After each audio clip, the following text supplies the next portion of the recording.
ननद भाभी, आपको पता है मैं रोज रोज उससे कोई ना कोई बहाना बनाकर घर के काम करवा लेती हूँ और वो भाभी एक बार भी मना नहीं करती।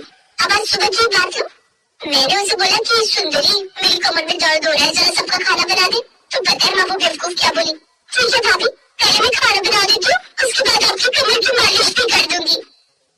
उस बेवकूफ ने एक बार ये भी नहीं पूछा कि कुछ देर पहले तो आप मुझे से एक्सरसाइज कर रहे थे, तब कमर में दर्द क्यों हुआ?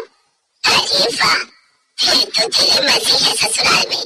लगता है उस रोज जो मैंने तुझसे कहा था तूने उस पर अच्छे से अमल किया है।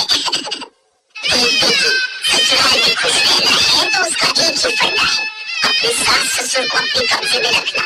और तेरी ननद है, उसकी शादी तो तू किसी भी छोटे से घर में करवाती है, अपने आप सारी उम्र बाद काम में पिसती रहेगी तो तेरी अलग अलग कम होगा उसका। हाँ माँ, ये तुम्हारे दिए हुए संस्कार है जिन पर मैं अमल कर रही हूँ। ये है संध्या मिश्रा, जो कि नागपुर शहर में मिश्रा जी के घर में नई बहू बनकर आई थी। उसकी शादी को अभी 2 महीने ही हुए थे। संध्या काफी तेज तर्रार और बातों की माहिर थी।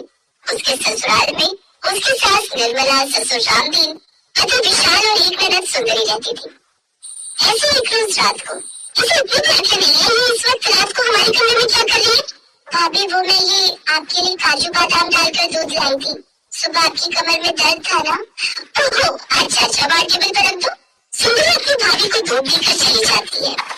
ऐसे कुछ दिन के बाद, भाभी आज आप खाने में क्या बना रही हो? मेरी प्यारी ननद को क्या खाना है? मुझे तो पनीर बहुत पसंद है।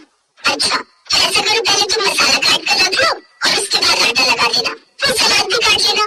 मैं पनीर लेकर आती हूँ, आकर मैं पनीर बना लूंगी। मेरी प्यारी ननद का इतना मंजू है। आप बेफिक्र होकर जाओ भाभी, मैं कर लूंगी। अच्छा सुनो, वो थोड़े बर्तन होने भी धो लेना। तुम कहती हो ना तुम्हें पानी में काम करने में मजा आता है। ठीक है भाभी, मैं सब कर लूंगी। अपनी भाभी के कहने पर एक बार फिर वो काम में लग जाती है। हेलो निशा, तू जल्दी से मुझे बीकानेर वाले के पास मिल जा।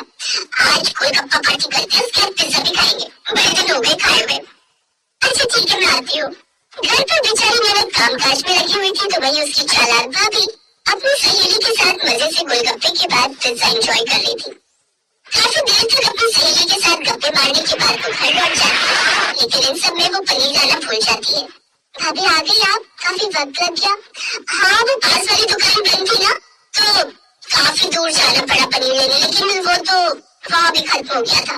कोई बात नहीं भाभी, थोड़ा सा पनीर बचा था फ्रिज में, मैंने उसी की सब्जी बना दी। अच्छा ठीक है। अच्छा सुंदरी, मेरा पेट ना थोड़ा अपसेट है, भूख सी नहीं लग रही, दर्द भी कर रहा है, तो ऐसे करना रोटी भी तुम ही बना लेना। तुम्हारे नरम हाथों से रोटी भी बड़ी अच्छी नरम नरम बनती है। रोटी बनाकर तुम खाना खा लेना, तुम्हारे भैया आए ऑफिस से तो उनको भी डाल कर दे देना। उसके बाद बर्तन धोकर तुम भी सो जाना। ठीक है मेरी प्यारी ननद। एक बार फिर से अपनी ननद को बावला बनाकर संध्या आराम करने चली जाती है।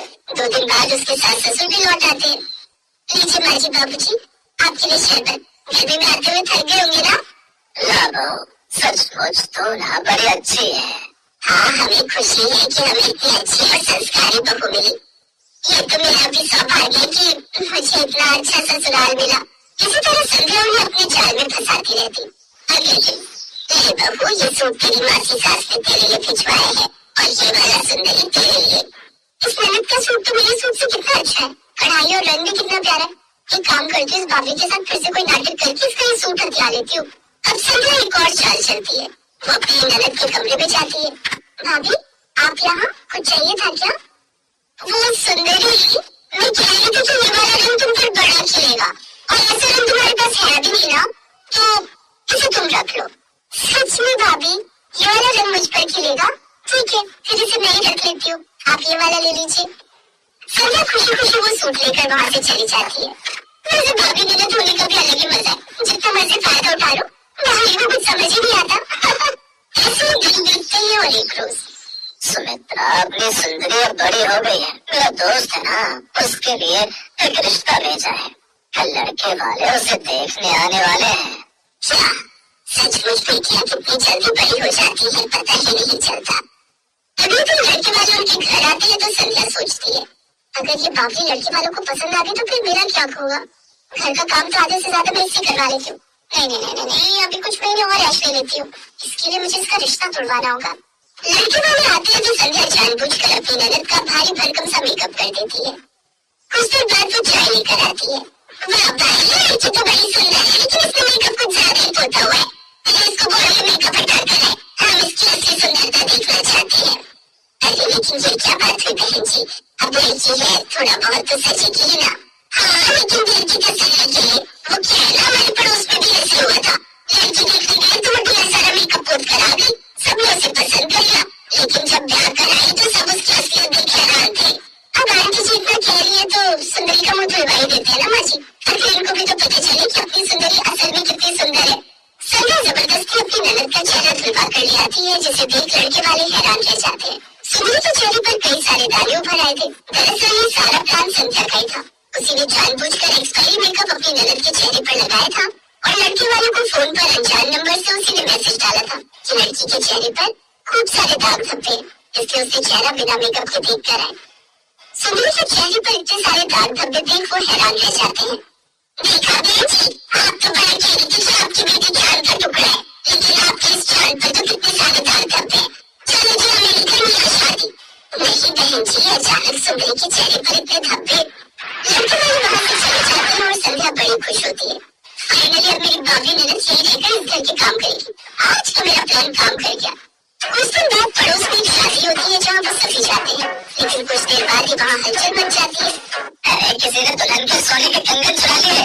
हर जगह हबड़ा तबड़ी मच जाती है। तभी सबके बैगों की तलाशी ली जाने लगी। संध्या पूरी तरह घबरा गई, लेकिन जैसे वो तलाशी लेने उनके पास आते, उससे पहले सुंदरी ने झट से अपना पर्स अपनी भाभी के हाथ में देकर खुद उनका पर्स ले लिया। और जब तलाशी हुई तो वो कंगन उस बैग में से निकले। जी वो माफ करना, कमला काकी मुझे रीनू के कंगन निकाली थी, तभी शादी की रस्म के लिए हमें किसी ने बाहर बुला लिया और जल्दी में मैंने वो कंगन अपने बैग में रख लिया और शादी की हबड़ा तबड़ी में ये देना मेरे दिमाग से निकल गया।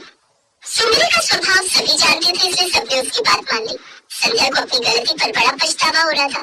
मुझे माफ कर देना सुंदरी, मैंने आज तक तुम्हारे साथ कितना गलत किया और तुमने आज मुझे सबके सामने बेइज्जत होने से बचाया। आप मेरे लिए सिर्फ भाभी नहीं बड़ी बहन है और मैं अपनी बहन को सबके सामने झुकते नहीं देख सकती थी।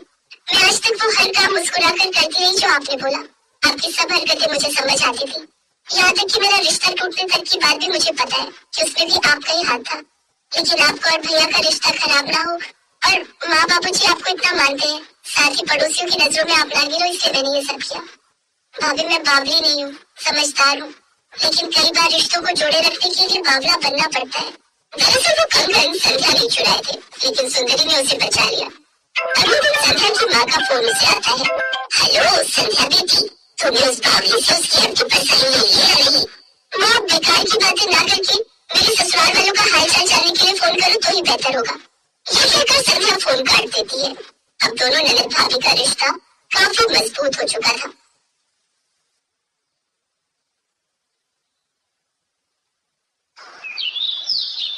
अनुराधा और प्रिया का रिश्ता केवल ननद भाभी का नहीं, बल्कि गहरी दोस्ती का भी था।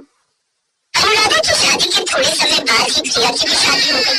शादी के बाद अनुराधा ने प्रिया के साथ हमेशा अपना भाभी वाला फर्ज निभाया। प्रिया की शादी के बाद ही करवा चौथ का व्रत आ गया।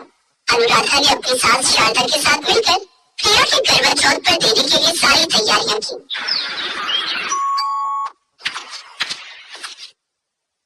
अरे अनुराधा भाभी, माँ, आप दोनों, नमस्ते आंटी जी। प्रिया कैसी हो बेटी? बाजार में बहुत जाम लगा हुआ था, वरना हम आधा घंटा पहले ही आ जाते। समझन जी करवा चौथ का सारा सामान देख लीजिए, अगर कोई कमी रह गई हो तो माफी चाहेंगे।